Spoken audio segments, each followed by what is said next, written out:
এই যে আমরা রেডি হয়ে বেরিয়েছি, আমরা যাব কোথায় যাওয়া যায় সেটাই রিক্সায় বসে চিন্তা করতেছিলাম যে কোথায় বসে আমরা ভালো খেতে পারবো কম টাকার মধ্যে।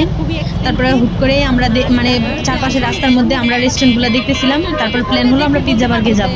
এই যে আমরা পিৎজা বার্গে আইসা পড়লাম। আসার পর আমরা অনেক ছবি টবি তুলতেছিলাম, আমরা অনেক খুশি। দেন কিছু ভিডিও পিক নিলাম। নেওয়ার পরে অর্ডার দেওয়ার আগে আমরা মানে অর্ডার দিছি অনেকক্ষণ হয়েছে, কিন্তু আমাদের খাবার আসতে লেট করতেছিল। আমরা অনেক চেষ্টা করতেছিলাম আমরা খাবার কখন আসবে। এটা আমাদের কি দিচ্ছে আমরা জানি না, যে যদি কেউ জানেন তো কমেন্টে জানাবেন। হঠাৎ করে এটা বেজে উঠলেও আমাদের খাবার রেডি। দেন আমরা খাবার আনতে গেলাম। এই যে খাবার পাওয়ার পর আমরা কত খুশি, এখন আমরা খাবো। তাই আমরা খাওয়ার আগে খাবারের সাথে কিছু ছবি ভিডিও নিচ্ছিলাম। নেওয়ার পরে এই যে খাওয়া দাওয়া করলাম।